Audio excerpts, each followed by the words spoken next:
It's Jakobs time. I'm going to make this nice and quick because there's not much to say here that isn't a repeat of Peak sequel. Bar off, please, thank you. Were there many differences between BL2 and TPS as far as the new game Jakobs Allegiance goes? Yes, actually, kinda.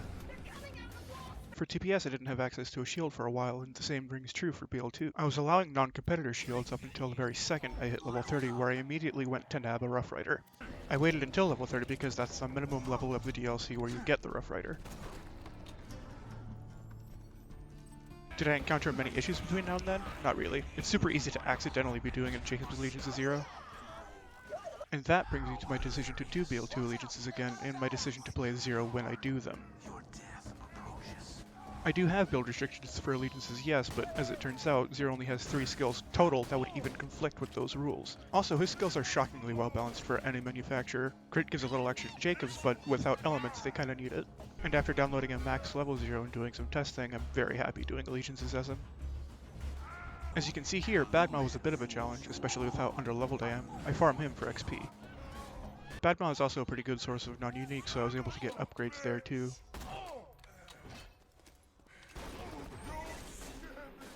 Some like overfarming Badma to 17 or 19, but 15 works just fine for me. I am skipping ahead a lot now. Needless to say, Jakobs was amazing. There's not much else I can say here that's different from TPS. So the TLDR on that is exquisite feel, lovely damage, finky hurt, funny headshot, excellent non-uniques, and even more gooder uniques. Along with some special synergies with 0, he has a lot of crit damage and reload speed, which obviously benefits Jakobs greatly. So yeah, Jakobs is good. BL2 has lots of information out there, so it's not like I'm going to add anything new to the pile other than an opinion. And my opinion is Jakobs good. I'll be talking more about specific guns and stuff in UVHM, which I'm skipping to now. I'm skipping to UVHM because TVHM was the exact same. Now there are quite a lot of misconceptions about BL2's UVHM, basically none of which are true. Until doing this Allegiance, I held the opinion that Slag was mandatory and not much was usable. False. My access to Slag was purely through a lucky proc off Kunai, and I only relied on that against one enemy. An enemy I wouldn't have relied on Slag for if I'd brought a better gun to that farm, but we'll talk about that in a bit. First, I need to do the grueling XP farm. Not bad. Sweet, now I have restrictions for what I allow in terms of skills. Luckily, 0 has exactly 2 skills I'd want that even conflict with those. Those skills being Two Fang and Critical Ascension. But I have one skill point I can put wherever as long as it's boosted by a comp. I farmed Wham Bam chests until I got an on-level gun for every slot. I didn't care about parts or rarity. And holy shit, I happened across a really good Unforgiven. I didn't know how good it was at the time, mind you. It took me a while to appreciate the Unforgiven, but I got there. I also got the Legendary Hunter, which I'd planned to farm for from the Tinder Snowflake chests. Wham Bam farm is so good.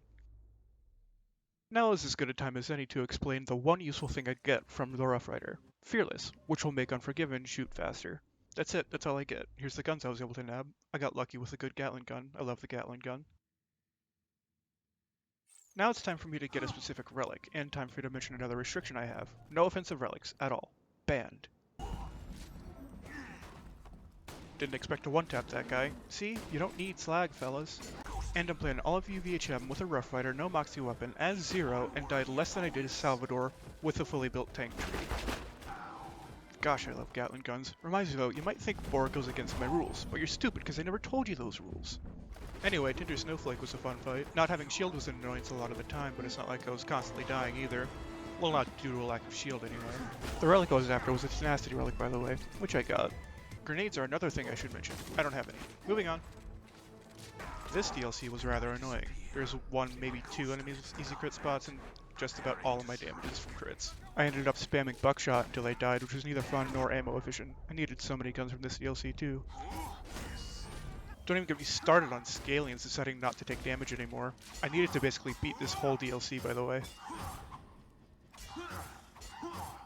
Which I did do. What I didn't do was use the Orphan Maker very much, mostly because of the curse effect and no shield to compensate.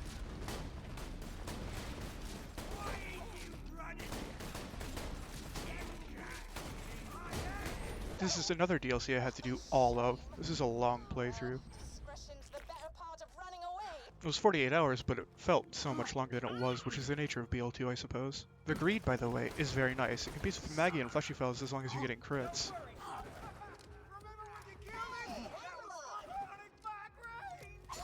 I mentioned earlier that there was exactly one enemy I relied on Slag for. This was it. Tanky Attack flies away to regen health all the time. My lack of actual shield gives me no protection from the fire dot either, so I had to just hide in the loot room and heal with Innervate, which of course allowed him to heal up too. Health regen was a mistake. UVHM would feel way better without it.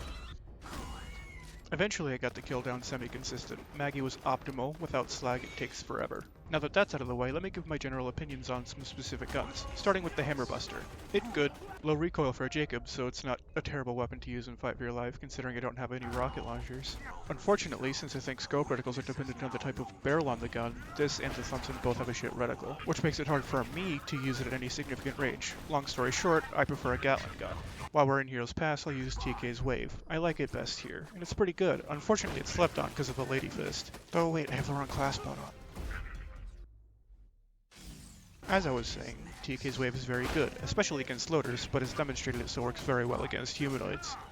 It does have a strange quirk where projectiles try to miss enemies. Look at this, I'm not crazy, those projectiles are trying to miss. Anyway, it's very good, velocity makes it better. Long story short, I prefer a Gatling gun. Speaking of the Gatling gun, it's about time we talk about something. The Hot Mama, of course. This ended up being one of my favorite sniper rifles of the run. I know armored psychos are weak to fire with crits, but they still have a lot of health. So to do that much damage without slag or kill confirmed stacks, just with the gun, is very impressive. I don't even think I had any stacks with a special effect. Oh, this gun has a really fun special effect, by the way. Basically, every 5 seconds, scoring a crit lets you stack 50% crit damage. As you can imagine, this makes fun a crit number big. Unfortunately, Loot Lemon says the stacks only last 12 seconds. Additionally, you probably noticed this bitch talks, but fortunately the audio is balanced in such a way that it's not overly intrusive to me.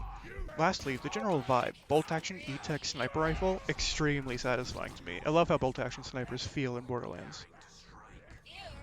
Long story short, I prefer the Gatling gun. Alright, fine, I'll talk about the Gatling gun. I love it, my favorite Jakobs AR. Becca is second place, but we'll get to that later. The reason I like Gatling guns over any unique Jakobs rifle is because it feels more unique than those while fitting into a playstyle I enjoy. And it's dead simple. Shoots 3 projectiles and has a minor hit to the initial fire rate, and on a Jakobs that fire rate doesn't really matter. The playstyle this slots into with no adjustments is basically point blank. That's how I like to play Zero and it gets me killed. Often. But in that close quarters playstyle, this thing, in my hands at least, can outdamage most other Jakobs ARs. Except the Thompson, but ew. And a Gatling gun can do all that while not feeling like a Jakobs pistol as most Jakobs rifles do. I believe I paid respect to Gatling guns in the TPS allegiance, but I figured I'd do the same here because people like to think ARs suck. I mean look, unslagged, not death-marked badass getting chunked. OP10 is a different story, but this holds up there too. The source is below.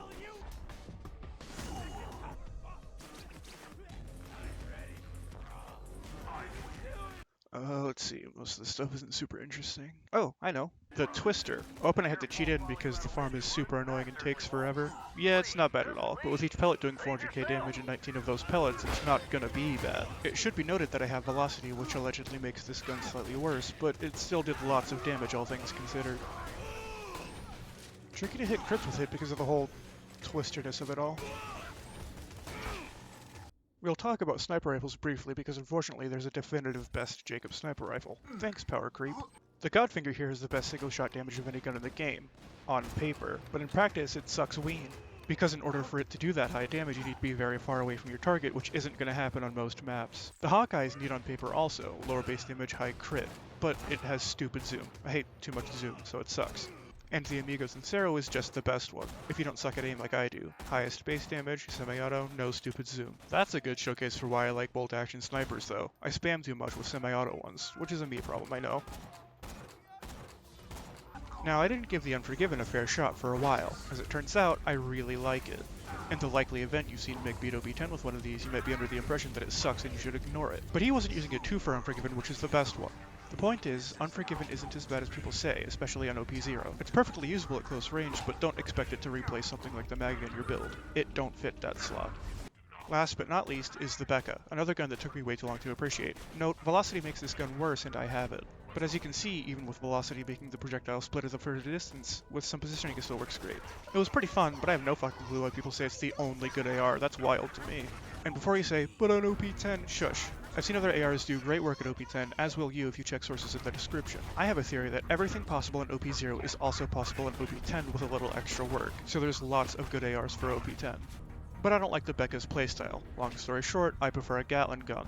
Allow me to give my closing thoughts as I dispatch Jack. Jakobs is excellent. I love him here as much, if not more, than I did in TPS. But there are multiple caveats to that. Jakobs feels excellent to use, but there are a lot of things holding them back, mostly in UVHM. You don't have elements with Jakobs, which means you miss out on quite a lot of damage you'd get with slag and element matching.